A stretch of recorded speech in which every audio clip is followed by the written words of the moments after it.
Hello friends, దేవుని కృప వల్ల అయ్యగారు అమ్మగారు మీ అందరికీ దేవుని యొక్క విలువైన ప్రసంగములు స్వయంగా రాసినవి మీకు అందచేయాలని కోరుకుంటున్నాను.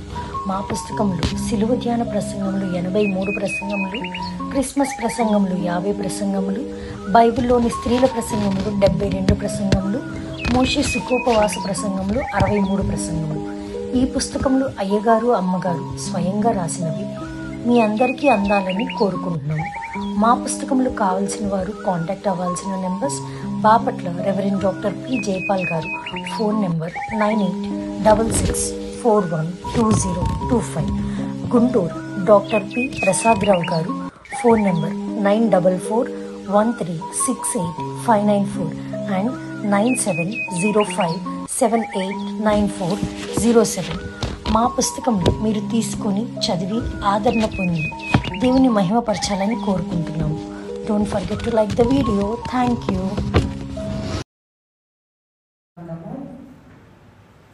మొదటి అధ్యాయము 36-37 వచనాలు మాత్రమే చదువుకుందాం.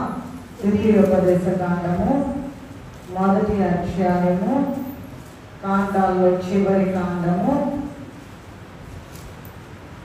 యెఫున్నె కుమారుడైన కాలేబు తప్ప మరి ఎవరునూ చూడరు. అతడు పూర్ణ మనసుతో యెహోవాను అనుసరించెను కనుక అతడు దానిని చూచు అతడు అడుగుపెట్టిన దేశము నేను అతని సంతానములకు ఇచ్చెదనని ప్రమాణం చేసింది. మరియు యెహోవా మిమ్మును బట్టి నా మీద కోపపడి నా పరిచారకులకు నూను కుమారుడైన యెహోషువ దానిలో ప్రవేశించును గాని నీవు దానిలో ప్రవేశించు. అతడు ఇశ్రాయేలు దానిని స్వాధీనపరుచుకున్నాడు. అతనిని ధైర్యపరచు. ప్రార్థన చేసుకుందాం.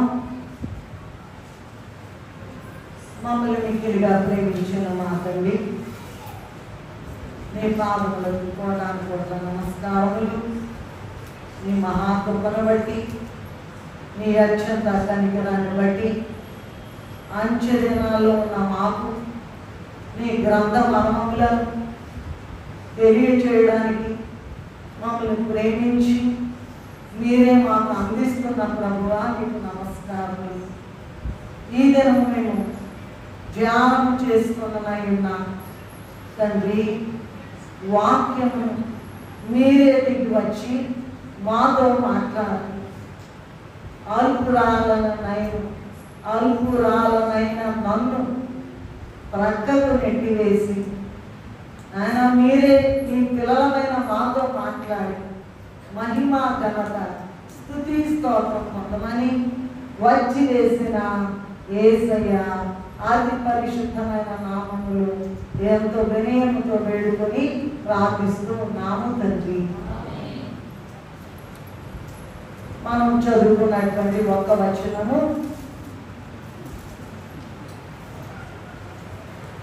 మరియు యెహోవా మిమ్మును బట్టి నా మీద కోపపడి నీ పరిచారకుడకు నూను కుమారుడైన యెహోషువ దానిలో ప్రవేశించును గాని నీవు దానిలో ప్రవేశింపవు అనే వాక్యాన్ని మనం ఈ దినము ధ్యానం చేసుకున్నై ఉన్నాం. సంఖ్యాకాండంలో 27వ అధ్యాయం చూద్దామండి. సంఖ్యాకాండము 27వ అధ్యాయము 15 నుండి చదువు. 27, 15 నుండి 19 వరకు చదువు. అప్పుడు మోషే యెహోవాతో, యెహోవా సమస్త మానవుల ఆత్మలకు దేవా, యెహోవా సమాజము కాపరి లేని గొర్రెల వలె ఉండకుండునట్లు ఈ సమాజం మీద ఒకరిని నియమించు. అతడు వారి ఎదుట వచ్చుచూ పోవచ్చు నుండి వారికి నాయకుడిగా ఉండుటకు సమర్థుడై ఉండవలెను. అందుకు యెహోవా మోషేతో ఇట్లా నేను నూను కుమారుడైన యెహోషువ ఆత్మను పొందినవాడు. సరే చాలు. ఈ సంఖ్యాకాండము 27వ అధ్యాయము 15 నుండి 12 వరకు చూసినట్లయితే మోషే గారు, దైవజనుడైన మోషే గారు ఒక గొప్ప ప్రార్థన చేశారు. ఇప్పుడే మనం చదువుకున్నాం వాక్య భాగంలో.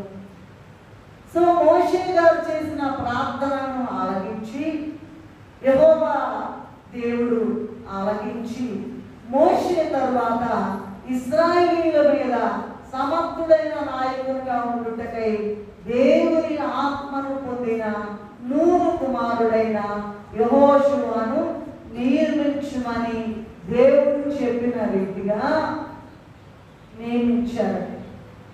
ఇశ్రాయేలు సమాజమునకు లేదా ఇశ్రాయేలీయుల సమాజమునకు మోషే తరువాత నాయకునిగా ఉండుటకై దేవుని చేత ఏర్పాటు చేయబడిన ఈ యెహోషువ వినాలందరూ కూడా అటు ఇటు చూడకూడదు, ఇటు వినాలి. ఈ యెహోషువ గారట ఈ దినం మన ధ్యాన వాక్యంలో యెహోషువ గారిని గురించి ధ్యానం చేసుకోబోతూ ఉన్నాము.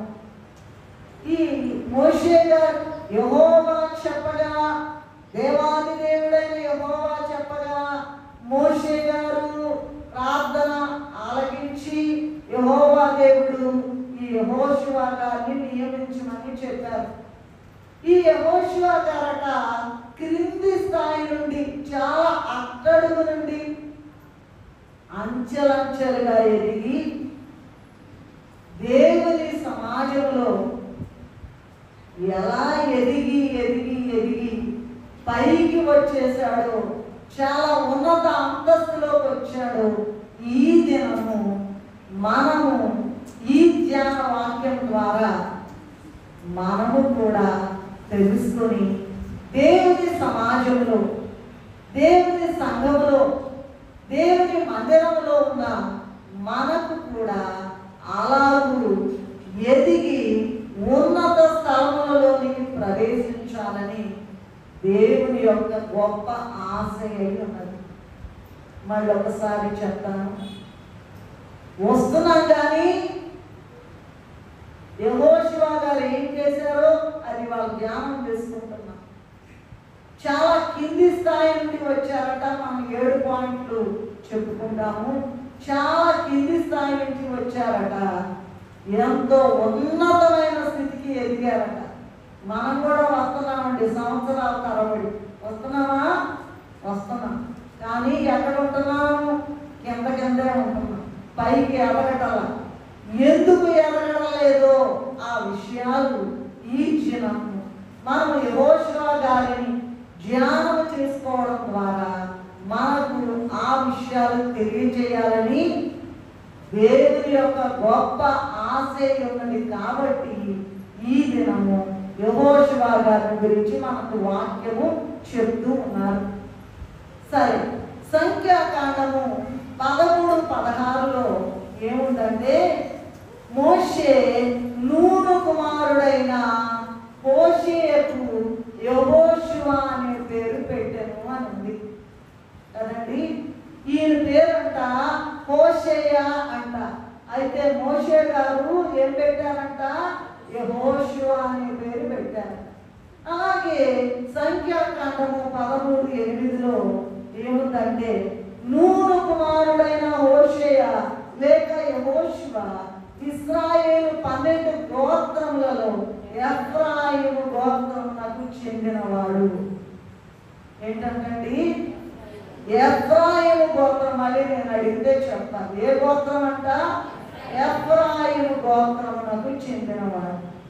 ఏంటి? చాలా తక్కువ స్థాయి నుండి, చాలా క్రింది స్థాయి నుండి ఇంత పెద్దగా, ఇంత ఎక్కువగా ఈయన ఎలా ఎదిగారో యెహోషువ గారు ఈ దినము మనము ధ్యానం చేసుకుందాం.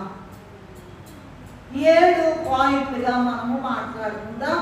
మొట్టమొదటిది ఏంటంటే, యెహోషువ గారు ఐగుప్తులో బానిసగా ఉన్నాడు. ఏంటంటే, రాసుకునే వాళ్ళ కొరకు బానిస అంటండి. మొట్టమొదట యెహోషువ గారు బానిస. బానిస నుండి మనం చివరిలోకి వెళ్తే దేవుని ప్రవక్తగా మారిపోయాడంట. యెహోషువ గారు చేసిన పనులని మనము చేయగలిగినట్లయితే, నువ్వు ఎంత తక్కువ స్థాయిలో ఉన్నా, దిక్కు లేదనుకున్నా, నన్ను ఎవడ లెక్క చేయట్లేదు అనుకున్నా, ఏ మాత్రం నన్ను నాకు గుర్తింపలేదనుకున్నా, యెహోషువ గారి స్థితిలో ఉన్నా నీవు ఈయన గారు చేసినటువంటి పనిని చేయగలిగినట్లయితే చివరిగాట గొప్ప ప్రవక్తగా మారిపోయాడట. ఎలా మారిపోయాడండి? గొప్ప దేవుని ప్రవక్తగా మారిపోయాడట. ఒక వచనం పాడుకుందాం. మోషే ప్రార్థింపగా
ఎలా బానిసగా ఉన్నాడో, చాలా కింది స్థాయి నుండి ఏమేం పనులు చేశాడో, ఎలా దేవుని ప్రవక్తగా మారాడో.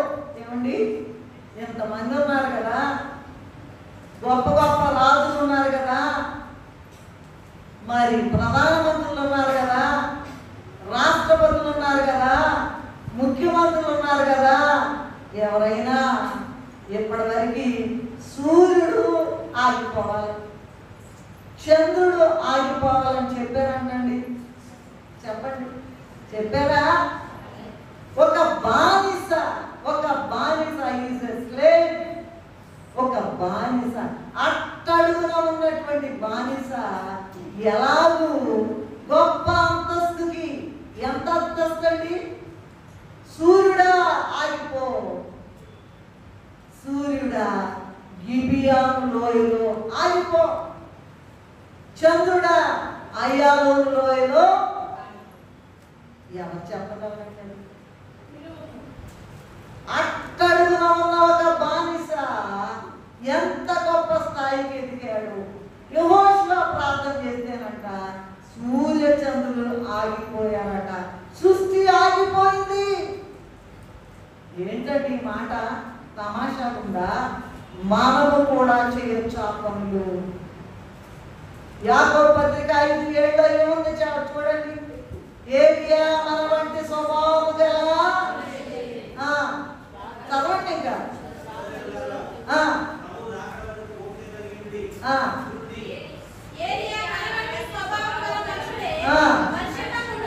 వర్షం కురవకున్నట్లు ఆసక్తితో ప్రార్థన చేయగా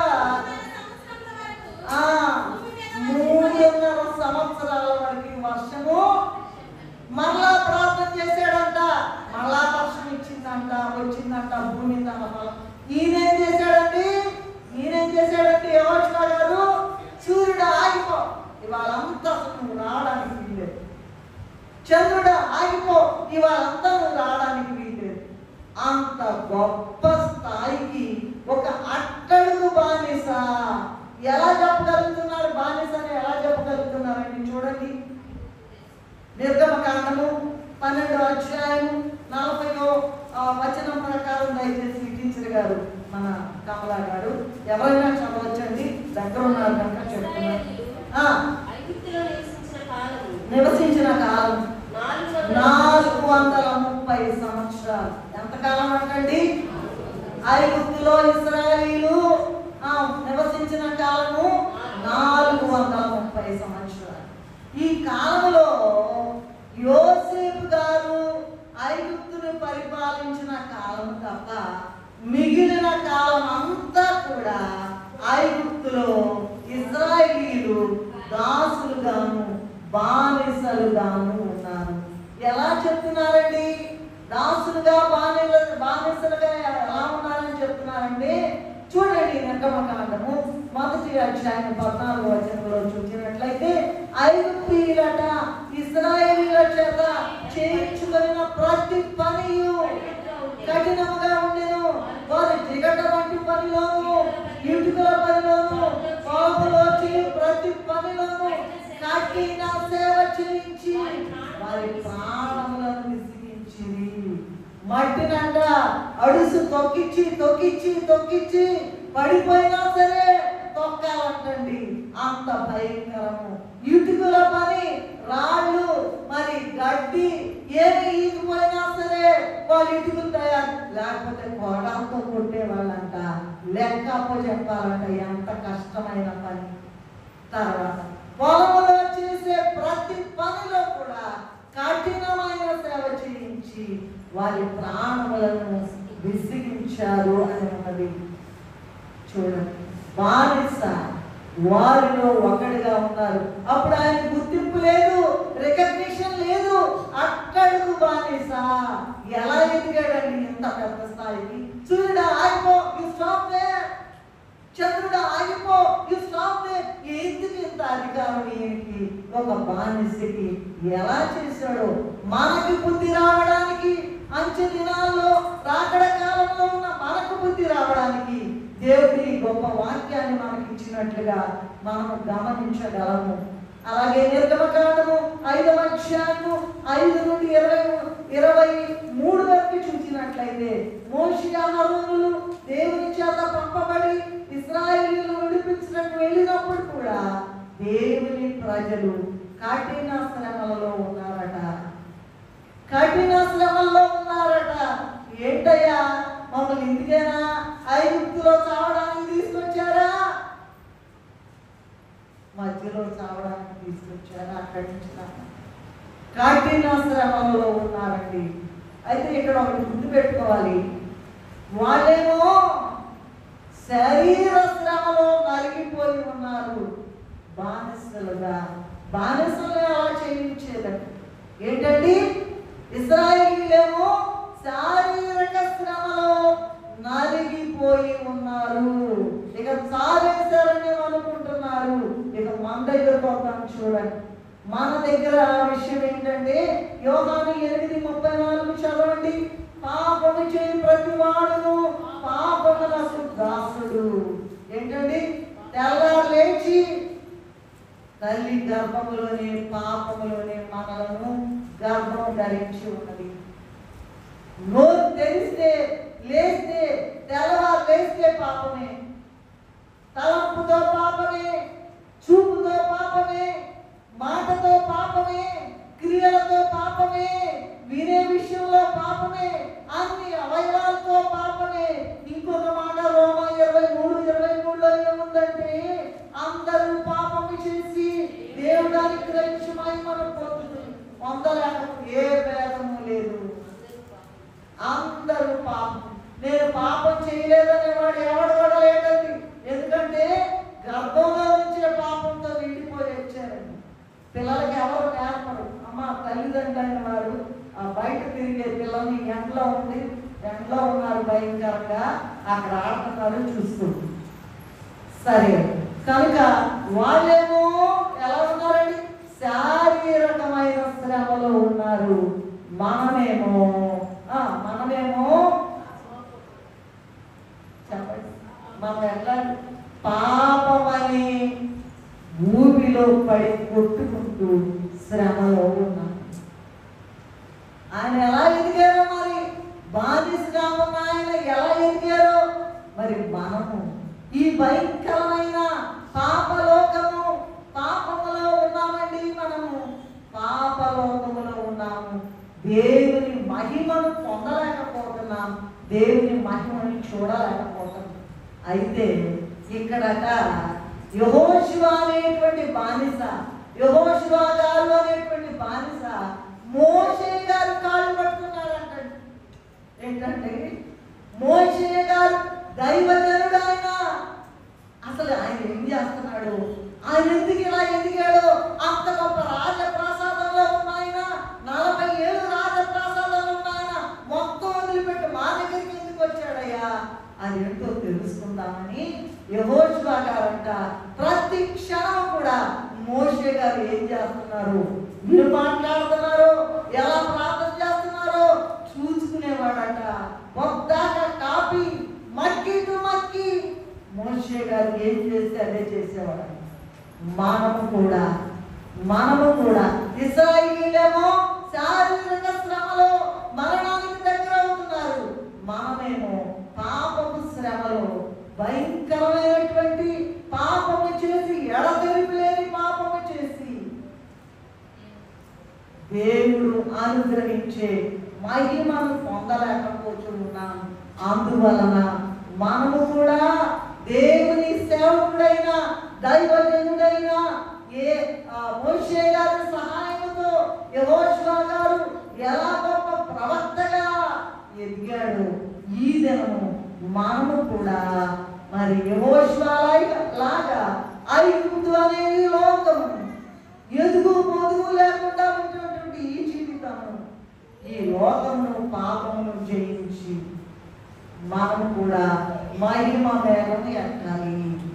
సంఘాల్లో చూడండి, భయంకరమైన కష్టపడి చెమటోడ్చి రక్తాలు కార్చి, అందరూ కాదనుకోండి, ఎవరిని కూడా మాట్లాడడానికి వీల్లేదు. మా విషయం పర్సనల్గా మేము 5వ పుస్తకంలో సాక్ష్యం రాస్తూ ఉన్నాం. ప్రభు చూపించారండి, రక్తాలు కారుతూ ఉంటే రాస్తున్నారని సన్నిధిలోకే చూపించారు. ఈ మాట ముందే చెప్తున్నాం, ఆ మాట మేము రాయిపోతున్నాం. ఇది మాటలు కాదు, ఇక్కడ నిలబడి మాట్లాడటం అంటే మాటలు కాదు. ఎంత కష్టపడ్డారో మీకు తెలుసు. అసలు దేవుని సేవ పొద్దునే 7 గంటలకు బయలుదేరి వచ్చారు అయ్యారు. సిన్హా గారు ఫోన్ చేశారు, ఎవరు రాలేదండి, ఇవాళ నుంచి భోజనాలని ఎన్నోసార్లు ప్రకటన చేశారు. మన శుక్రవారం కూడా ప్రకటన చేశారు స్వస్థాలు. ఎవరికన్నా బాధ్యత ఉందా? ఆలోచించండి. దేవుని సేవకుడు మాటంట ఏ మాట్లాడతాడో, ఏ మాట ఎప్పుడు మోషే గారి నుంచి నోట్లో నుంచి వచ్చిందోనని ఎదురు చూసేవాడట యెహోషువ గారు. సంఘాలన్నింటిలో కూడా ఈనాడు అది ఏ సంఘమైనా సరే దైవజనుల యొక్క సహాయంతో మాత్రమే మేఘం ఎక్కడానికి అవకాశం ఉంది తప్ప, నేను నా ఇష్ట ప్రకారం పోతాను, నా ఇష్టం చేసుకుంటాను అంటే మనము యెహోషువ ప్రవక్తగా ఎదిగిన స్థాయిలోకి మనం వెళ్ళలేము. సృష్టికర్త చేసినటువంటి సూర్యుని చంద్రుని శాసించే స్థాయికి యెహోషువ గారు ఎదిగారంటే కేవలము మోషే యొక్క అడుగులకు మడుగులంటాడంట యెహోషువ గారు. నువ్వు ఒత్తుతున్నావా? లెక్కుందా? జమంతా? మా ఇంట్లో అయింది, రోషం వచ్చి మాట్లాడుతున్నా, మా ఇంట్లో భోజనాలు అయింది, మేము వచ్చి తలుపులు తీసుకోవాలా, మేము వచ్చి అన్ని పనులు చేయాలా? ఏమా ఏ సంఘంలోనైనా దేవుని యొక్క సేవకులకు దేవుడంతా చూస్తూ ఉంటాడట, సహకారులుగా ఉన్నారా లేదా, ఎవరెవరు ఉన్నారో. లేకపోతే ఎవరి స్థితి వారిదే. అంతకన్నా ఎక్కువ మాట్లాడదు. ఎవరి స్థితి వారిదే. అది మీ ఇష్టానికి నేను వదిలిపెడుతూ ఉన్నాను. కనుక దేవుని సేవకుల యొక్క సహాయం, దైవజనుల యొక్క సహాయం, ఎన్నో గొప్ప అద్భుతాలు చేస్తూ ఉన్నారు ప్రభు. అయితే లెక్కదం లేదండి, సాక్ష్యాలు కూడా చెప్పలేని నీచ స్థితికి దిగజారుతూ ఉన్నారు. ఇక్కడ ఎంత గొప్పదన్నా చేయదండి. అప్పుడేమో ఏంటమ్మా చెప్పారా, ప్రార్థన చేస్తుంటే జవాబు కూడా చెప్పరండి. ఎప్పుడన్నా వాళ్ళకి తోచినప్పుడు అమ్మ సాక్ష్యం చెప్పారా, ఎప్పుడో చెప్పారు, ప్రార్థన చేశారు, అప్పుడే పోయిందండి అంటారు. లెక్కలేదు. అలా ఉంటే మనము బానిస స్థాయిలో యెహోషువ గారు ఎలా సృష్టిని శాసించేటువంటి గొప్ప స్థాయికి ఎదిగాడో మనము కూడా అట్లా ఎదగడానికి, బుద్ధి రావడానికి ఇదిగో ఈ విషయాలు, ఈ దృష్టాంతములు యుగాంతమందున మనకు బుద్ధి కలుగుతాయి. వాక్యంలో ఉన్నది. ఆ రిఫరెన్స్ అని నేను చెప్పుకుంటే నాకు సమయం చాలు. సో నంబర్ 1 ఏంటండి చెప్పండమ్మా? నంబర్ 1 బానిస. మనము రాజుమా? మరేంటండి మనం కూడా అంతకన్నా నీచమైన బానిసలం, అంతకన్నా నీచమైన బానిసలం అండి. పాపము నరకానికి ఈడ్చుతుందండి. అసలు లెక్క ఉందా? దైవజనులంటే దేవుని సేవకులంటే లెక్క ఉందా? జమందా అని అడుగుతున్నాను నేను. చాలా కష్టపడి 1 గంటకే లేస్తాము, 2ంటికే లేస్తాము, 12ంటికే లేస్తాము. సంఘం అంతటి వరకు ఎలాగా ప్రభు సన్నిధిలో అడుగుతాము. మీకు అది తెలియనక్కర్లేదు. అవసరం వచ్చింది కనుక చెప్తూ ఉన్నాము. మరి ఇంత అట్టడుగు బానిసైన యెహోషువ గారు దేవుని ప్రవక్త స్థాయికి ఎదిగాడు. అది నంబర్ 1 బానిస. రెండవది చూసుకున్నామండి. రెండవది దైవజనుడైన మోషేకు సేవకునిగా ఉన్నాడట. ద్వితీయోపదేశకాండము 33:1 చూసినట్లయితే మోషే దైవజనుడు అని వ్రాయబడి ఉన్నది. దైవజనుడైన మోషే చాలమ్మా, దైవజనుడు అని వ్రాయబడి ఉన్నది. అటువంటి దైవజనుని కట సంఖ్యాకాండం 11:28 చూస్తే మోషే గారంట అటువంటి ఆ బానిసను మోషే ఏర్పరచుకుని వారిలో 100 కుమారులకు మోషే పరిచారకుడైన యెహోషువ అని రాశారు. ఎక్కడ చూస్తున్నారా? సంఖ్యాకాండము 11:28 ఉంది మాట. మోషే ఏర్పరచుకున్న వారిలో 100 కుమారుడు మోషే పరిచారకుడు అయిన యెహోషువ అని రాశారు దైవ గ్రంథము. యెహోషువ 1:1 చూసినట్లయితే అక్కడ కూడా యెహోవా సేవకుడైన మోషే మృతి పొందిన తరువాత యెహోవా 100 కుమారుడును మోషే పరిచారకుడైన యెహోషువకు ఇలా సెలవిచ్చింది. ఎవరంట? సేవకుడు లేదా పరిచారకుడు. ఎవరు? ఈ బానిస అయినటువంటి ఆయన్ని మోషే గారు పరిచారకుడుగా, సేవకుడుగా అక్కడ స్టార్ట్ అయిందండి ఆయన యొక్క లైఫ్ హిస్టరీ, గ్రోత్ అక్కడ మొదలైందండి. ఆయనట బానిసగా ఉన్న యెహోషువ గారిని ఈయనట సేవకుడుగా, పరిచారకుడుగా నియమించుకున్నాడు. పై మాటను చూసినట్లయితే యెహోషువ మోషేకు మరి పరిచారకుడుగా ఉన్నాడు అని అర్థమవుతూ ఉన్నది. ప్రియమైన దేవుని బిడ్డలారా, ఒక్కసారి ఆలోచిద్దాం. ఈ మాట వినండి. 30 లక్షల మంది ఇశ్రాయేలీయులను మోషే గారు ఐగుప్తు దాస్యం నుండి విడిపించి అరణ్యంలో నడిపించుతున్న కాలంలోనంట 30 లక్షల మంది ఉంటే ఈయన ఒక్కడే కావాల్సి వచ్చాడా? ఏమ్మా చెప్పండి. ఈయనలో ఉన్న ప్రత్యేకత ఏంటి? 30 లక్షల మందిలో ఒక్కడే కనపడ్డాడా? అవునండి, ఒక్కడే కనపడ్డా. ఎందుకు కనపడ్డాడంటే ఆయన చూపు అంతా దైవజనుడి మీద ఉన్నాడు. 30 లక్షల మందిలో మోషే గారి కంటికి ఈ బానిసంతా అంతమంది 30 లక్షల మంది ఉంటే బానిసలు ఈయన ఒక్కడే కనపడ్డాడా? అవును, కనపడ్డాడు. మరి మనము కూడా ఆలోచించండి. అంతమంది ప్రజలలో మోషేకు పరిచారకులుగా ఉంటుందా ఎంత గొప్ప స్థితిలో ఆలోచించండి. ప్రతి విషయంలోనంట మోషే వెంట ఉండి ఆయన చెప్పిన పని మొత్తం కూడా తూచా తప్పకుండా చేసేవాడు. ఏంటంట అది ఏమైనా దేవదాసయ్య గారు కూడా ఆయన మాట ఎప్పుడు నోట్లో నుంచి మాట వస్తుందో ఎందుకు చెప్పారో అడగకూడదు. నో క్వశ్చన్ అట.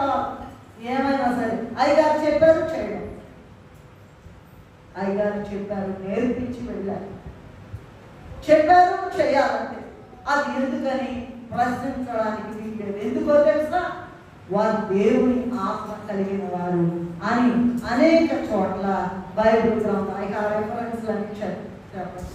ఓకే, నిర్గమకాండంలో 32:17 అధ్యాయం 17 వచనంలో దేవుడిచ్చిన 10 ఆజ్ఞల పలకలు సీనాయి పర్వతం మీద ఉండి మోషే తీసుకుని క్రిందకి దిగి వచ్చేటప్పుడంతా మోషేతో కూడా ఎవరున్నారండి? ఇట్లాగే వెంటబడతా ఉన్నాడు. వదిలేయని వాగంటే లేదు లేదు. మోషే గారు మన గ్రంథంలో చూసినట్లయితే 40 దినాలు 40 దినాలు భోజనం చేయలేదు, నీళ్లు కూడా త్రాగలేదు. ఏమండి? మోషే గారు 40 దినాలు, రేపు జూలై 1 నుంచి మొదలవుతుందిగా, 40 దినాలు భోజనం చేయలేదు, నీళ్లు కూడా త్రాగలేదు. నేను కూడా అంతే, పక్కనే ఉన్నాడు. ఎక్కడ కూర్చోమంటే అక్కడ కూర్చుంటాడు, ఎక్కడ కూర్చోమంటే అక్కడ కూర్చుంటాడు. ఏదైనా పని చేస్తే ఏమైనా సరే చూసి రమ్మంటే కాల్చి వచ్చేవాడి స్థితి కాదు. చూచొచ్చి ఉన్నది ఉన్నట్లుగా మోషే గారికి చెప్పే గొప్ప నమ్మకమైన బానిస యెహోషువ గారు. అందుకనే గొప్ప దేవుని ప్రవక్తగా మారాడు. మరి ఈనాడు క్రైస్తవ సంఘంలో దేవుని సేవకులు కూడా, దైవజనులు, ఇందాకే చెప్పాను, మళ్ళా రిపీట్ చేస్తున్నాను, ఎంతో కష్టపడి దేవుని సేవ చేస్తూ ఉండగా ఎంతమంది వారికి పరిచారకులుగా ఉన్నారు, ఎంతమంది వారికి సహకారులుగా ఉన్నారు, ఎంతమంది వారికి సేవ చేస్తూ ఉన్నారు. ఆలోచించండి, దయచేసి ఆలోచించండి. ఏమీ చేయకోకుండా ప్రార్థన చేస్తున్నాము, నాకు ఇది రాదు, నాకు ఇది రాలేదు, అది రావడానికి నీకు అధికారం లేదండి.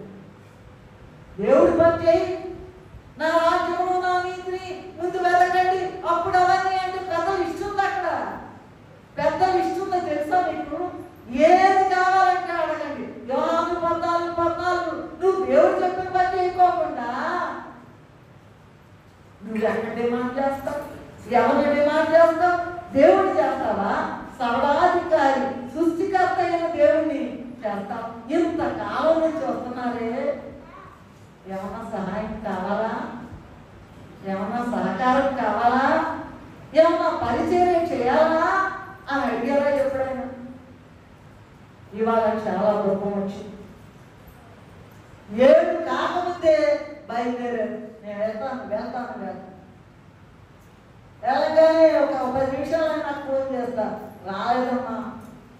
వాళ్ళిద్దరు వచ్చారు, రత్న కుమార్ గారు వచ్చారు. ఏమయ్యారో మరి ఏంటో తెలియదు. అది మీ యొక్క జ్ఞానానికే వదిలేస్తూ ఉన్నాం. సరే, కనుక విషయం ఏంటంటే సేవకుడిగా ఉన్నాడు. ఎవరికి చెప్పండి? పరిచారకుడిగా ఉన్నాడు. ఎవరికి? మోషే గారు 40 దినాలు భోజనం చేయాల, నీళ్ళు తాగల. ఈయన కూడా అట్లా శక్తి పొందుతున్నాడు. దేవుని సేవకుడు ఏ పని చెప్తే ఆయన ఏం చేస్తే అదే నేను చేస్తాను. అడుగులకు మడుగులు ఎత్తాడంట, ఇట్లాంటి మాటలు అయ్యగారు చాలానే రాస్తారు దేవదాసారి. అడుగులకు మడుగులు ఎత్తాడంట. మీరేం వదులుతున్నారు అని నేను ప్రశ్నించడాలా, అది మీ యొక్క జ్ఞానానికే వదిలేస్తాను. అసలు ఏమన్నా వారి కష్టంలో పాలు ఏంటిదేంటి అదేంటి అని మాట్లాడే స్థాయిలో ఉన్నారా? అయ్యా ఏమన్నా సహాయం కావాలా? పరిచర్య కావాలా? ఏదైనా అవసరం ఉన్నదా? ఆలోచించు. రెండవది, మొట్టమొదటిది బానిస, రెండవది సేవకుడు లేదా పరిచారకుడు. మూడవది చూద్దాం, చూడండి. ఇంకొక మాట నేను చెప్తామని మర్చిపోయాను. ఫిలిప్పీయులకు రాసిన పత్రిక 4వ అధ్యాయం 3వ వచనంలో చూసినట్లయితే ఆ సహకారుల పేర్లు జీవ గ్రంథమందు వ్రాయబడి ఉన్నవి అని ఉందండి. నువ్వు సహకారం చేస్తే, సహకారం అందిస్తే, దేవుని పరిచర్య చేస్తే దేవుని సముఖం జీవకమణిలో, దేవుని సముఖం జీవకమణిలో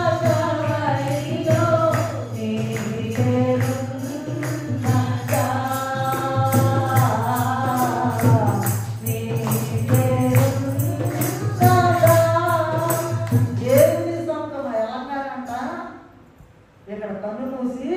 భూలోకంలో ఇక్కడ కన్ను మూస్తే అక్కడ కన్ను తెరుస్తాము. అక్కడికి వెళ్ళగానే దేవదూతలు రెడీ అవుతారంట. ఎందుకో తెలుసా? గ్రంథాలు. ఎవరి గ్రంథం వాళ్ళది. గ్రంథాలు విప్పబడగా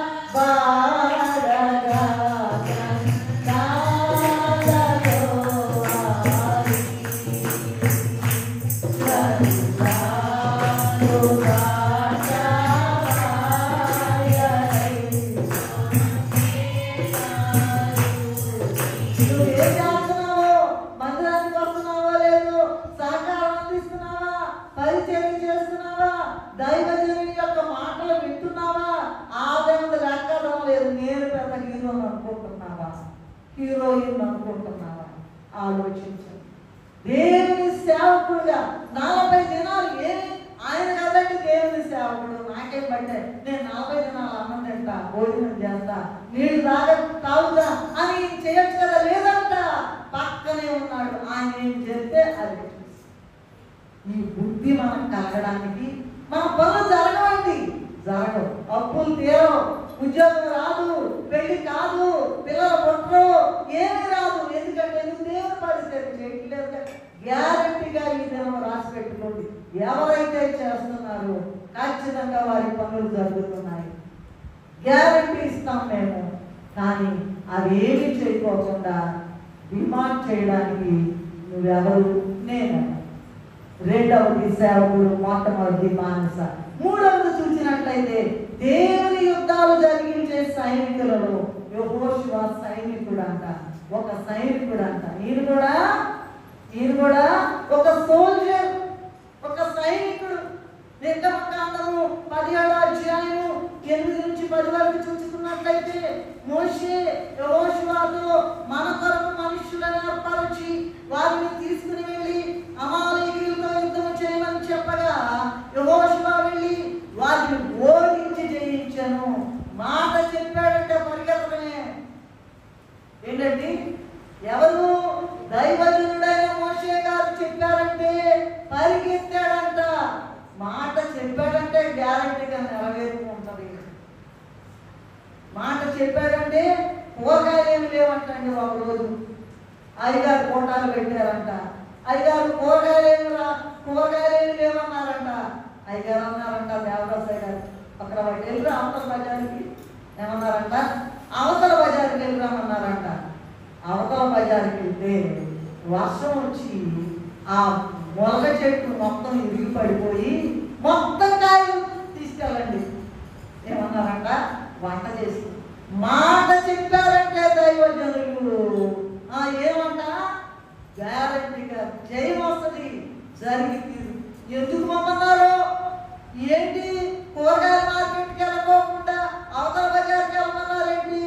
మొత్తం మొలక చెట్టు విరిగి పడిపోయి దేవుని మాట, దైవజనులైన దేవదాసయ్య గారి మాట వెళ్ళేటప్పుడు గంపల నిండా వేసుకొచ్చుకుని పోగొట్టుకున్నారంట. మీరేం చేస్తారు?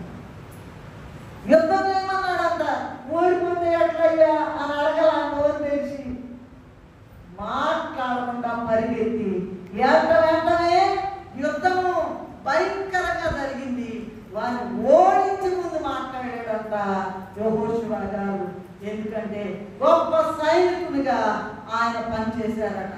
యెహోషువ గ్రంథము 5:13 నుండి 15 వరకు చూసినట్లయితే అక్కడ ఒక గొప్ప దర్శనం కూడా చూసినట్లుగా ఉన్నది. ఇక్కడ యెహోవా దూత కత్తి దూసి ఇశ్రాయేలుల పక్షంగా పరలోకము నుండి దిగివచ్చి యెహోషువకు ప్రత్యక్షమాయెను. ఏంటంట? నువ్వు వెళ్ళి యుద్ధం చేయ్యా అని మోషే గారు చెప్పారండి. ఇక్కడ వెంటనే ఏమైందండి? యెహోవా దూత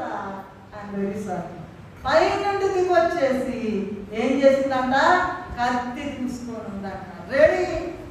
ఒక కత్తి ఇసిరారంటే ఆయన మాట వలన చేయము, ఆయన చూపు వలన చేయము, ఆయన ముట్టుకోవడం వలన చేయము. ఏ జబ్బునైనాను యేసు నామము చెప్పి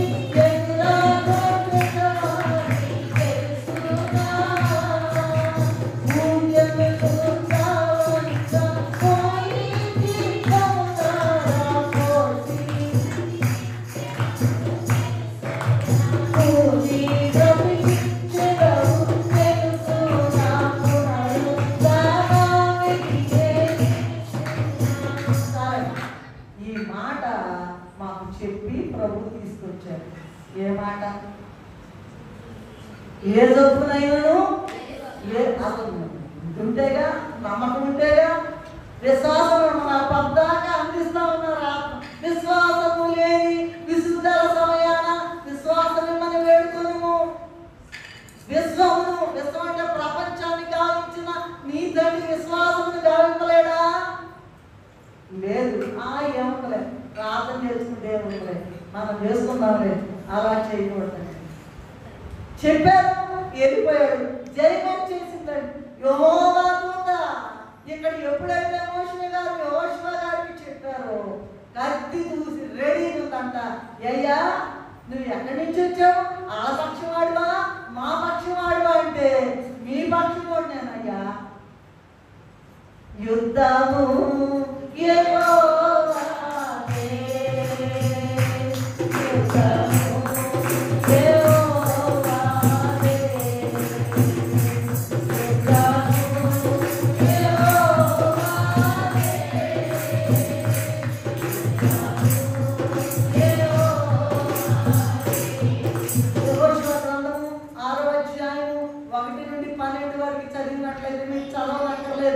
మొత్తం కూడా యెహోషువ గారి నాయకత్వంలో యెరికో పట్టణము ఫుల్ స్వీప్ అంట.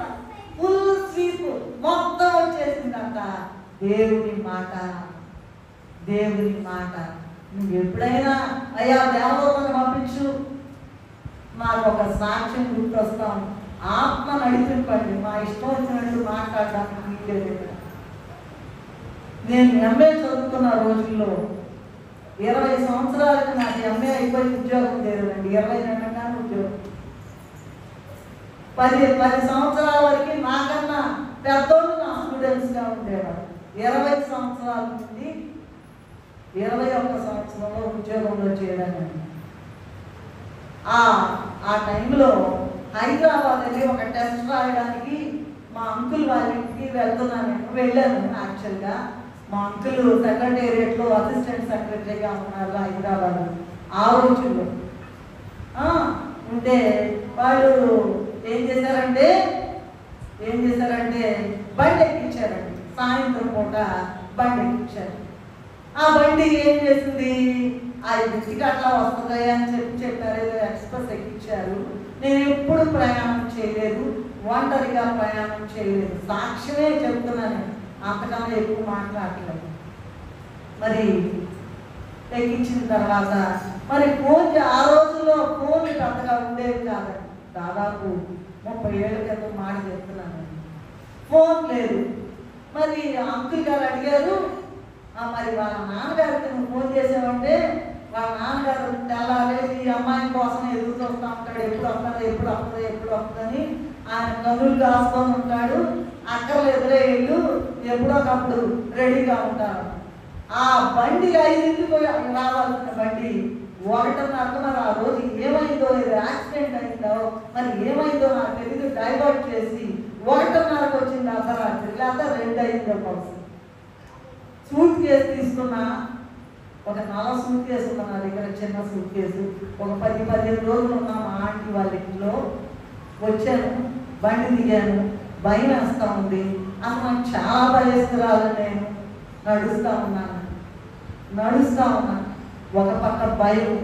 ఫోన్ చేయడానికి ఎట్లా, నాన్నగారికి ఎలా చెప్పాలి, అర్ధరాత్రి వేళ నిద్రలో ఉంటారు, మా ఆంటీ వాళ్ళు చెప్పారో లేదో, ఇవన్నీ నన్ను వేధిస్తూ ఉంటే వెనక నేను దిగిన 5 నిమిషాల్లో ఒక మనిషి వస్తూ ఉన్నాడు.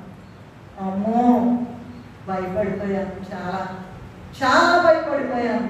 ఏం చేస్తాడో, సూట్ కేసు తీసుకుంటాడో, నన్ను ఏమన్నా చేస్తాడో అని గడగడ మునిగిపోయానండి. లోపల ప్రార్థన చేసుకున్నా, యేసయ్యా నేను ఒక్కదాన్నే ఉన్నాను అయ్యా, నాకు దిక్కులేదయ్యా, నన్ను ఏం చేస్తాడో వీడు, ఈ సూట్ కేసు పోతే పోయింది, నన్ను ఎలా చేస్తాడంటే మీరు నమ్మండి నమ్మకపోండి, పరిశుద్ధ స్థలంలో నేను మాట్లాడే మాట నేను వెనక్కి తిరిగి అతను వస్తున్నాడేమో నేను వెనక్కి తిరిగేటప్పుడు కదా ప్రత్యక్షంగా దేవుని దూత ఖడ్గం పట్టుకొని నా వెంట ఉండడం చూసి నేనే ముందున్నా, నా వెనక వస్తున్న అతను ఆ మధ్యలో మా ఇద్దరు మధ్యలో ఏంటండి యెహోవా నీ నామము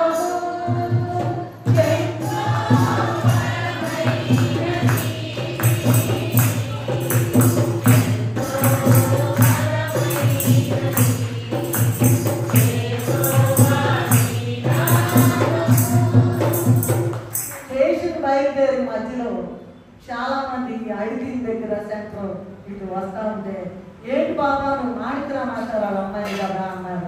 అవునులేండి అన్న. మా ఇళ్ళ దగ్గరికి వచ్చేటప్పటికి వాళ్ళు వీరారెడ్డి గారని ఇంకా ఎవరో రెడ్డి ఉన్నారు.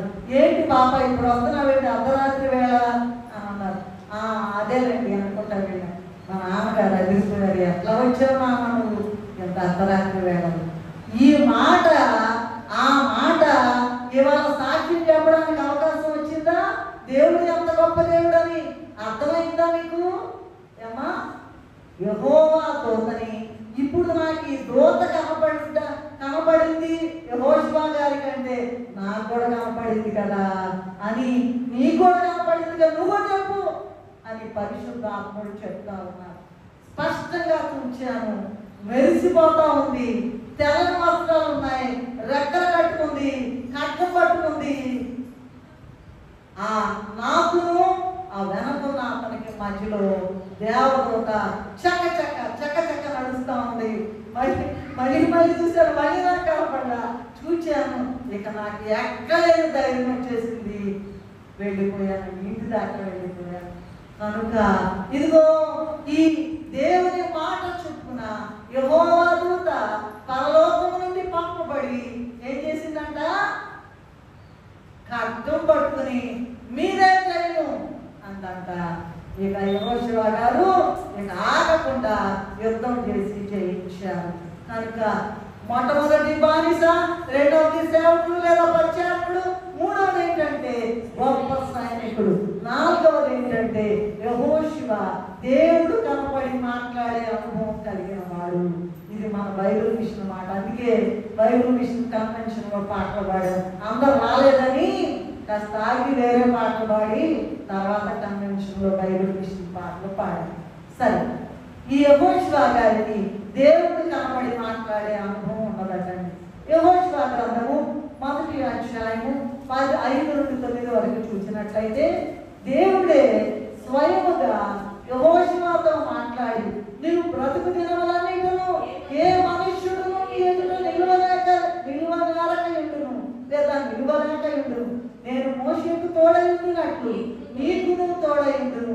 నిన్ను విడువను, ఎడబాయను, నిబ్బరం కలిగి ధైర్యంగా ఉండమని దేవుడు అంత స్వయముగా మాట్లాడాడు. ఎవరితో? 30 లక్షల మంది బానిసలో ఈ చోజన్ స్లేవ్ ఈ ఒక్కనే అందరితో మాట్లాడదా? లేదండి. ఎవరైతే దేవుడు కనబడి మాట్లాడతాడు అని విశ్వాసంతో ప్రార్థన చేసి కనిపెట్టి ఏం మాట్లాడతాడో ఏం చెబుతాడో అని ఎవరైతే ఎదుర్కొంటారో వాళ్ళకే చెబుతాడు. కానీ నీ ఇష్టం నువ్వు చేసుకుంటే ఏం మాట్లాడు. అసలు ఎందుకు నీకు చెప్పినంత అండగా అనుకుంటాడు దేవుడు. నీవైనా నేనేమి ఇక్కడ ఎక్సెప్షన్ కాదు. కనుక చెప్పాడంట యెహోషువ 6వ అధ్యాయం 2:12 కూడా చూసినట్లయితే యెరికో పట్టణాన్ని యుద్ధంలో జయించే విషయంలో చేయవలసిన పనులన్నిటిని గురించి లేదా విషయములన్నిటి గురించి యెహోవా దేవుడు యెహోషువతో మాట్లాడాడు. మరి నీకుందా? ఏమా బైబిల్ మిషన్ మా సంఘానికి ఎంతకాలం నుంచి వస్తున్నారు? నిన్నేనా?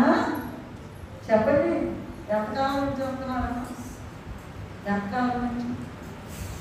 నేను స్వరం విన్నాను. దేవుడు నాతో మాట్లాడేవాళ్ళు ఎవరైనా చేతులు ఎత్తుతారా? సంతోషిస్తాను. ఒక్క చెయ్యే కనపడుతుంది. పెద్దగా ఎత్తండి, పైకి ఎత్తాను. ఒక్కడే కనపడుతున్నాను. సరే, ఇక వెనక తిరిగితే గారు ఎత్తుంటారు, నాకు తెలియదు. చాలాసార్లు మాట్లాడతారు, స్పష్టంగా మాట్లాడతారు. కనుక మరి ఇవేమి చేయకోకుండా దేవుడు నాకు కనపడట్లేదు, నాతో మాట్లాడట్లేదు, పనులు జరగట్లేదు అనుకుంటే అది నీ అవివేకత. అది నీ తెలివి తక్కువతాను, నీ ఇష్టం వచ్చినట్టుగా నువ్వు చేసుకుంటా. దేవుడు కనబడి నాది నేను చెప్పిందే జరగాలనుకుని నువ్వు బడాయిపోతే జరగదు కదా, నరకానికి వెళ్తావు. దేవుడు కనబడి మాట్లాడే అనుభవం నీకు ఉందా అంటే ఉంది అంటే ఒకవేళ చేయించేది అమ్మా. మరి ఎందుకంటే వచ్చేది, ఎందుకు బైబిల్ మిషన్లో ఉండేది? అందరితో మాట్లాడతాను, అందరికీ కనబడి మాట్లాడుతూ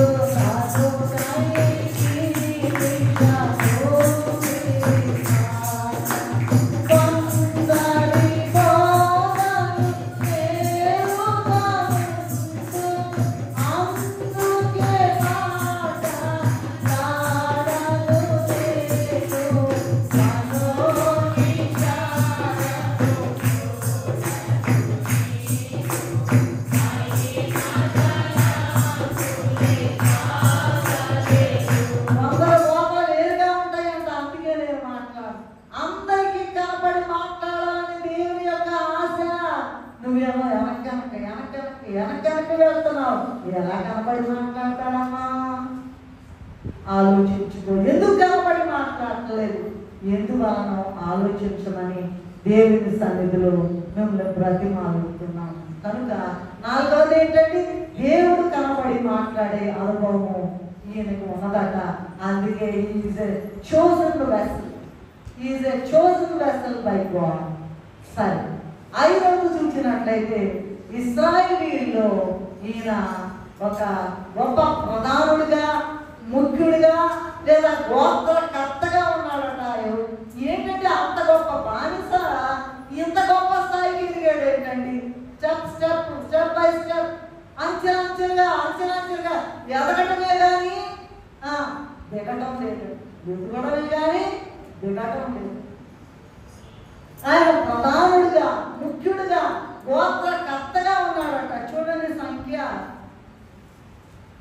13వ అధ్యాయం 1 నుండి 8 వరకు చదివినట్లయితే, ఇశ్రాయేలీయులకు ఇచ్చుచున్న కనాను దేశమును సంచరించి చూచుటకు నీవు మనుషులను పంపుము. వారి పితరుల గోత్రములో ఒక్కొక్క దాని నుండి ఒక్కొక్క మనుషుని నేను పంపవలను. వారిలో ప్రతి వాడును ప్రధానుడై ఉండవలెను అని దేవుడు మోషేతో సెలవిచ్చాడట. కనుక మోషే సంఖ్యాకాండము 13:8లో ఉన్నట్లుగా ఎఫ్రాయిము గోత్రమునకు ప్రధానుడైన నూను కుమారుడైన హోషేయ అనబడే యెహోషువను పంపాడట. ఆ దేశాన్ని మీకు ఇస్తాను, వేగు చూచుటకు మనుషుల్ని పంపమంటే ఏం చేశాడండి మోషే గారు? ప్రధాన గోత్రికుడు, ప్రధానుడంట, గోత్రంలో ముఖ్యుడంట అయినటువంటి నూను కుమారుడైన హోషేయ అనబడే యెహోషువను పంపారట. దీనిని బట్టి యెహోవా మోషేకు పరిచారకుడిగా ఉండడమే కాక, యెహోవా యుద్ధములు జరిగించే సైనికుడిగా ఉండడమే కాక, ఎఫ్రాయిము అనబడే గోత్రానికి కూడా ప్రధానిగా ఉన్నాడు. మరి నీవు నేను ఎంతకాలం పెట్టలేనండి బాబు? చేతలు లేవా? చేయడం లేదా? పనులు లేవా? మాటల గాల్లో కలిసిపోతాయి, పనులు నిలబడతాయి. అయ్యగారు చెప్పారు, వాక్యము వ్రాతలో వ్రాయబడ్డది ఎప్పటికీ చెరిగిపోదు, మాట మాట్లాడితే పోద్ది. కానీ ఇప్పుడు కూడా చాలా గొప్ప స్థాయిలో, హైయెస్ట్ లెవెల్లో సైంటిస్టులు 2024 సంవత్సరాల క్రితం ప్రభు మాట్లాడిన మాటలు ఎక్కడన్నా వినబడతాయేమోనని ఇంకా రీసెర్చ్లు చేస్తూనే ఉన్నారు. అది కూడా సాధిస్తారేమో మనకు తెలియదు. కానీ మనము ఎంత గొప్ప ధన్యత ఇచ్చాడంటే, ఎంత గొప్ప ధన్యత ఇచ్చాడంటే, ఎంత తక్కువడైనా, అందుకే బానిస నుంచి మొదలు పెట్టాం, ఎంత తక్కువ మనిషి అయినా, ఏమీ లేకపోయినా, తిండి లేకపోయినా, వస్త్రాలు లేకపోయినా, గృహం లేకపోయినా, చదువు లేకపోయినా, ఏమీ లేకపోయినా, ఎవరు గుర్తింపు లేకపోయినా, దేవుడు నిన్ను ప్రధానిగా చేయాలని ఆశించి ఈ దినము నాకు నీకు ఈ వాక్యం ఇచ్చాడు. మరి ఆలోచిస్తున్నావా? 10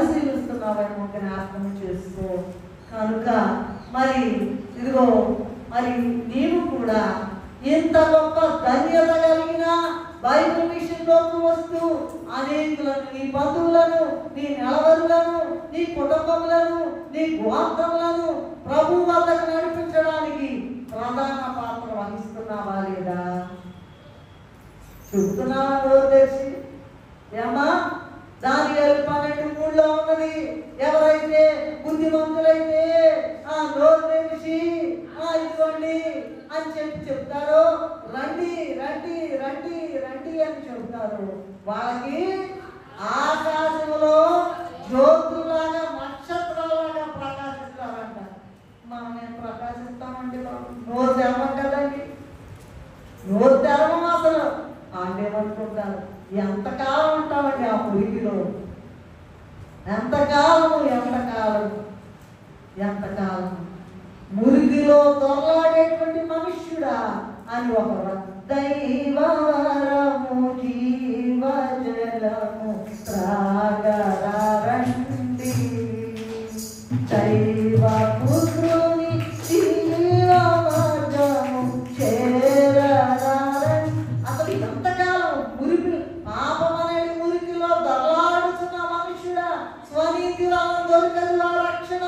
ప్రియుడా, దేవుని దగ్గరికి రావడంతో, దేవుని కాళ్ళు పట్టుకోవడంతోనే, దైవజనులకు సహకరించడంతోనే, దైవజనులకు పరిచయం చేయడంతోనే ఆ పనులన్నీ ముడిపడి ఉన్నాయని మీకు తెలియదా? ఎంతకాలం ఉంటామండి ఉండి చచ్చేదాకా రావడమేనా? పరిచర్య లేదా? ఆలోచించండి, దయచేసి ఆలోచించండి.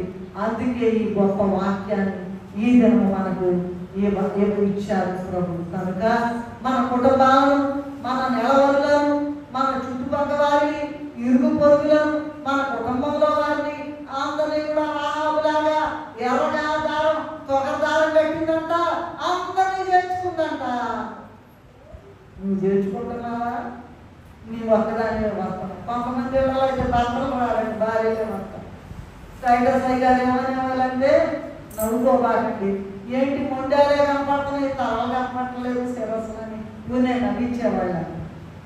మొండాలే కనపడుతున్నాయి, శిరస్సు కదండి పురుషుడు రాలేదు. విజయవాడ నుంచి వచ్చిన కొత్తలు నేను ఒక మాట చెప్పాను, నిద్రపోవాలండి. ఒకరోజు నిద్రపోకపోతే ఏమైందంట, అయ్యా నా భర్తను తీసుకురాయ్యా, నా బిడ్డలు తీసుకురాయ్యా అని ప్రార్థన చేస్తే దేవుడు తెల్లవాడిని తీసుకొస్తాడు. నువ్వు ప్రార్థన చేయాలి, ఆ ప్రార్థన అక్కడ చేరాలి. మధ్యలో 7 లోకాలు పైన ఉంటాడు, మధ్యలో వాయుమండల లోకంలో సాతాను గాడు ఉంటాడు. నువ్వు చేసే ప్రార్థన ఇక్కడికే పోతుంది, కప్పు కూడా దాటదు. దేవుని సన్నిధిలో చేరకపోతే నీకు పని ఎట్లయిపోయింది? అవదు. ఎంతకాలం ఉన్నా ఒక్కళ్ళే రాదు. ఆలోచించండి. కనుక మరి ఇదేంటి? 5వ పాయింట్ ఏంటని చెప్పండి. ప్రధానుడు, ముఖ్యుడు, గోత్రకర్త. ఆయనని మరి అంటి ముట్టనట్టుగా ఉండకోకుండా అందరినీ కూడా వాటేసుకొని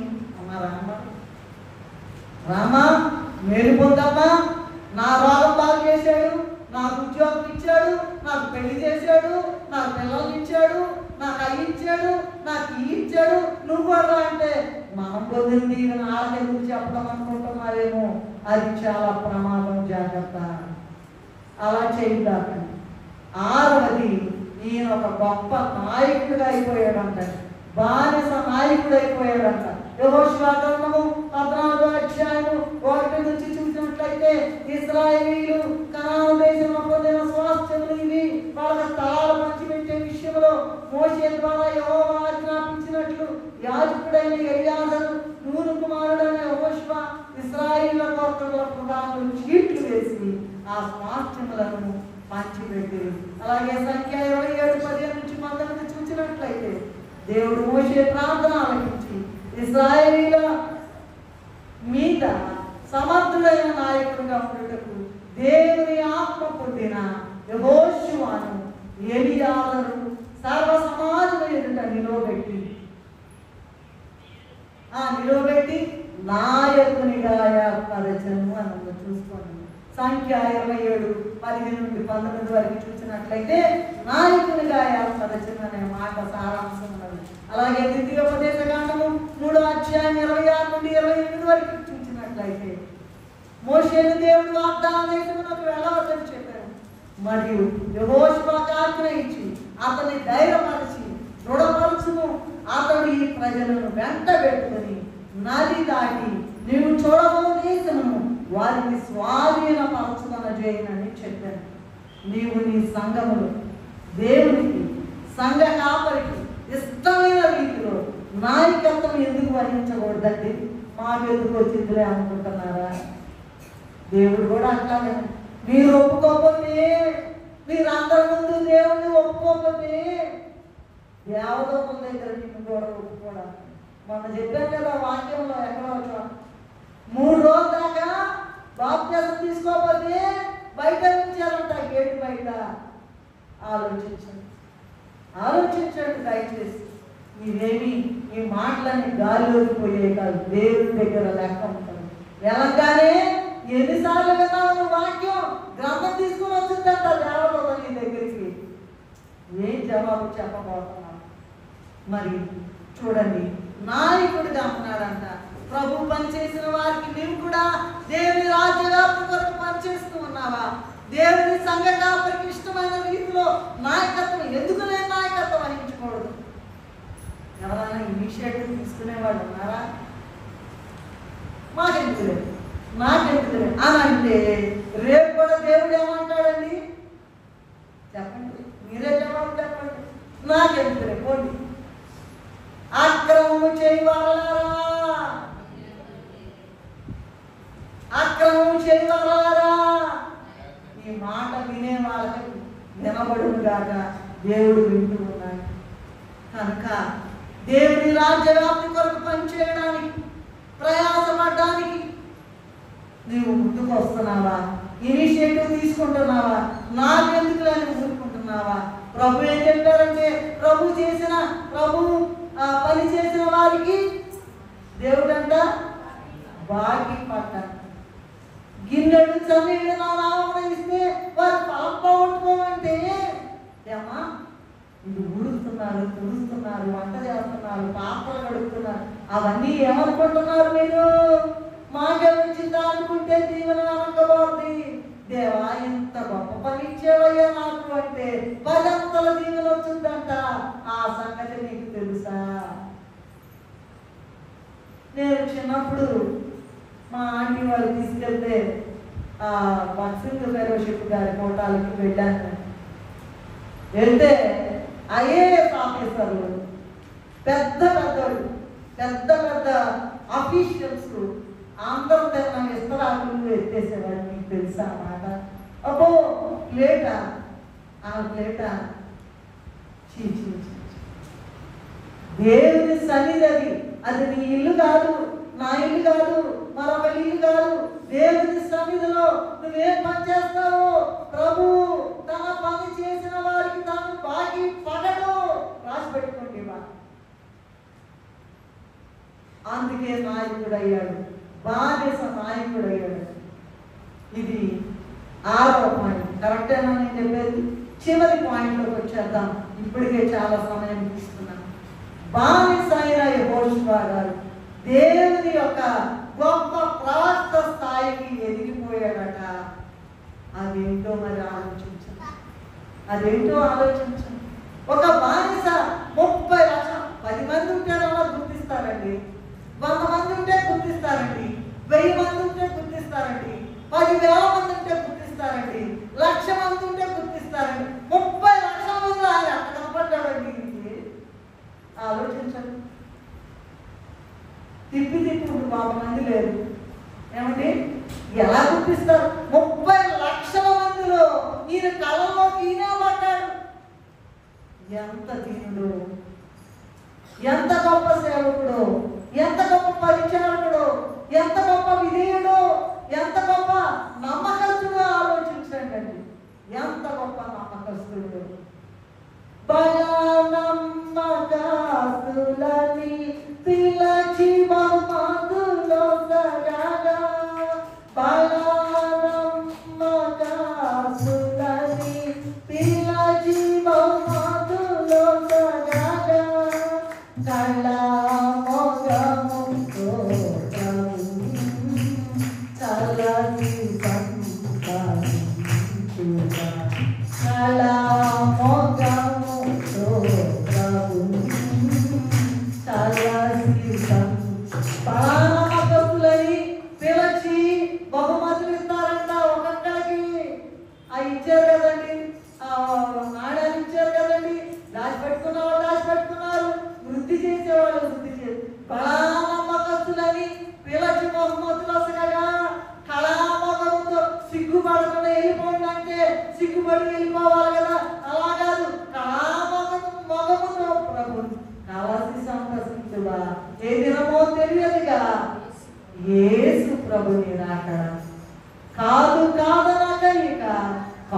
చెప్పుద్దంట, నువ్వు వెళ్ళవు, నువ్వు దొంగదానివి, నువ్వు అబద్ధాలు చెప్తావు, నువ్వు మోస పనులు చేస్తావు, నువ్వు గుడి కూడా వెళ్ళవు, నువ్వేం చేయవు, వాక్యం చదువుతుంటే ఎక్కడో పనులు చేసుకుంటా ఉంటావు, నువ్వు వెళ్ళవంటే దేవుడు చెప్తున్నాడు, రెడీ, లాస్ట్ లో రెడీగా ఉన్నా, కుడి వైపు దొంగ అయిపోయిందిగా, చాప్టర్ క్లోజ్ రమ్మంటే, యేసు ఒక్కసారి నన్ను జ్ఞాపకం చేసుకోయా, నీ రాజ్యంలోకి నన్ను నేనే ఎప్పుడో కాదండి, నాతో వస్తానంటున్నాడు ప్రభు. ఎలా వస్తున్నారు కదా, నాతో కూడా వస్తాను కనుక కళామలముతో ప్రభు కలసి సంతసిస్తున్నా.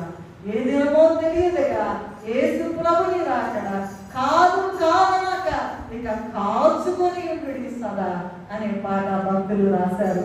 కనుక మరి కాబట్టి ఈయనంట ఇంకా చూసినట్లయితే ద్వితీయోపదేశ కాండము 3వ అధ్యాయము 26 నుండి 28 వరకు ఉన్నట్లయితే మోషేను దేవుడు వాగ్దాన దేశమునకు వెళ్ళవద్దని చెప్పాడు.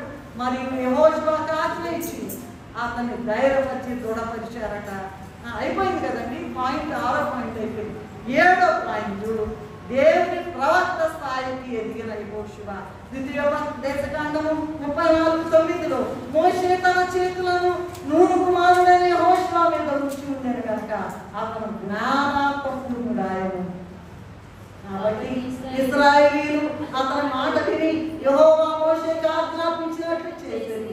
యెహోషువ 1:7-8 ఉన్నట్లుగా దేవుడు స్వయంగా మాట్లాడి యెహోషువ గారితో ధైర్యపరిచి, నేను నీ పితరులతో ప్రమాణం చేసిన దేశమును ప్రజలకు స్వాధీనపరచెదను అని ఈ ధర్మశాస్త్ర గ్రంథమును బోధింపగా తప్పిపోకూడదని యెహోషువ గారితో చెప్పారు. ఈయన ఒక ప్రవక్త, సేవకుడండి, వాక్య పరిచారకుడండి, ప్రవక్త అయిపోయాడు.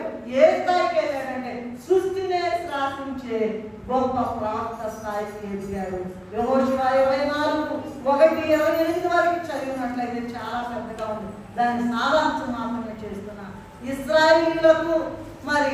ఇశ్రాయేలీయులకు మంచి బోధకునిగా ప్రవక్తగా ఉండి యెహోషువ వారిని విడిపించాను. ఐగుప్తు నుండి బయలుదేరిన ఇశ్రాయేలీయులు ద్వితీయోపదేశకాండము 1:36-37 ఉన్నట్లుగా బయలుదేరిన 30 లక్షల మందిలో ఒక కాలేబు యెహోషువ తప్ప, యెఫున్నె కుమారుడైన కాలేబు తర్వాత నూను కుమారుడైన యెహోషువ తప్ప మరి ఎవరు కూడా వాగ్దాన దేశంలో వచ్చారు. మరి ఎవరు లేరండి? మధ్యలో అరణ్య మధ్యలో ఎవరైతే పుట్టారో, పాపకారకుండా ఎవరైతే ఉన్నారో వాళ్ళు మాత్రమే చేరారు. అందరూ కూడా అరణ్య మధ్యంలో జన్మించిన వారే. కనుక నీవు ఆ దుస్థితిలోకి వెళ్ళకుండా మధ్యలో రాలిపోయారంట. చూసుకోండి, మీరు బైబిల్లో చూసుకోండి, కాండాలో చూసుకుంటూ ఉంటాం. మధ్యలోనే రాలిపోయారంట. సనిగిన వారు సర్పములతో కరవబడి చనిపోయారంట. అటువంటి దుస్థితిలోకి వెళ్ళకుండా దేవుని వాక్యము విని ఏం చెప్తున్నారు? వాళ్ళకి పని పట్టలేదా? ఇదే పనా? అదే పని. బ్రహ్మాండంగా బెల్లాల్లో బ్రహ్మాండంగా నిండుతున్నాను. అబద్ధంగా ఉండొచ్చు. దేవుడు 2 నెలలు మాట్లాడాడు. 2 నెలల మాట వినలేదు. నేను ఐఏఎస్కి రాజేస్తాను, నేను రాను నీ పనికి అని చెప్పానండి. ఆ మాట సాక్ష్యం రాయబోతున్నాను. నేను రానయ్యా, నేను చాలా పెద్ద స్కేల్ రాజేస్తున్నాను. లేదమ్మా, రోజు అదే మాట, అదే స్వరము రావాలి. వస్తేనేమో ఇక్కడ మరణగండము. దేవుని మాట విన్నాను. దేవుడు నమ్మదగినవాడు. సో యెహోషువ మొదట బానిసగా ఉన్నాడు, తర్వాత సేవకుడిగా ఉన్నాడు, సైనికుడిగా ఉన్నాడు, దేవుడి కొరకు యుద్ధాలు చేశాడు. ఇవన్నీ చేస్తూ కూడా దేవుడు కనపడి మాట్లాడే అనుభవం కొనసాగించాడట. చివరికి ఇదిగో మరి గోత్రకర్తగా ఎదిగాడు, ప్రజలకు నాయకుడిగా ఎదిగాడు, ప్రవక్తగా ఉన్నత స్థితిలోకి ఎదిగాడు. మనము కూడా మనమున్న సంఘంలోనండి కనీసం వేరే సంఘంలో కూడా చక్కర్లా మనమున్న సంఘంలోని ఏం చేయాలమ్మా? స్థాయిలో నుండి ఎలాగూ దైవజనులను దేవుని సేవకుని కళ్ళారకుండా చూచి ఏం చేస్తున్నారో మనం కూడా చేద్దాం, ఏం చేస్తున్నారో మనం కూడా సహకరిద్దాం, మనం కూడా వాళ్ళతో పాటు నడుద్దాం అని ఎవరైతే చూశారో, ఎలాగైతే చేశారో ఆయన ఇలా ప్రవక్త స్థాయికి ఎదిగాడు కనుక 11 సంఖ్య 29లో ఉన్నట్లుగా అందరూ ప్రవక్తలు అయిపోతారంటండి. చూడండి, ఒక్క మాట చదవండి టీచర్ గారు, ఒక్క మాట మేడం చదవండి. సంఖ్య 11:29లో ఉన్నట్లుగా అందరూ ప్రవక్తలు కావాలంటండి. మరి నీవు నేను ప్రవక్తలం అవుదామా?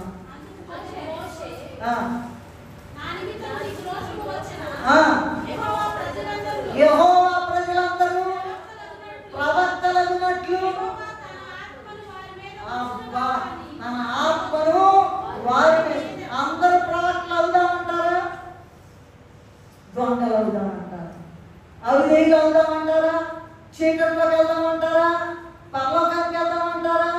ఏమ్మా కావాలంటే దేవుని ఆత్మ యెహోషువ గారి మీద పరిపూర్ణ ఆత్మను కుమ్మరించేశాడంట. సమయాన్ని సద్వినియోగం చేసుకుని రోజులు చాలా కష్టంగా నడుస్తున్నాయి. కష్టం కంటే ఆదివారం వచ్చిందంటే నిమిషంలో మళ్ళీ ఆదివారం వస్తుంది. ఎందుకంటే పొద్దులాగా కట్టించి ఆయన రాకడ దగ్గరగా ఉంది. ఇంకా నన్ను నిన్ను జ్ఞాపకం చేసుకుని దేవుడు ఇంకా ఈ దినం ఇచ్చాడంటే చాలండి, ఈ దినం ఇచ్చాడంటే చాలండి. మళ్ళీ స్తుతించేవారు కదా ఇంకో దినం ఇస్తాడంట, ఇంకా స్తుతిస్తే ఇంకో నెల ఇస్తాడంట. అలాగే చేయండి. నీవు నేను గొప్పని కాదని మంటి పురుగులము మనకు అవకాశం ఇచ్చి ఈ దినము నిన్ను నన్ను కూడా బానిసగా ఉన్న యెహోషువని ఎట్లా గొప్ప ప్రవక్తగా చేశాడు. మన అందరం కూడా ప్రవక్తలు అవ్వాలి, దేవుని ఆత్మను పొందాలి, ప్రవక్తలు అవ్వాలి, రాకడతో ఎదురు చూడాలి.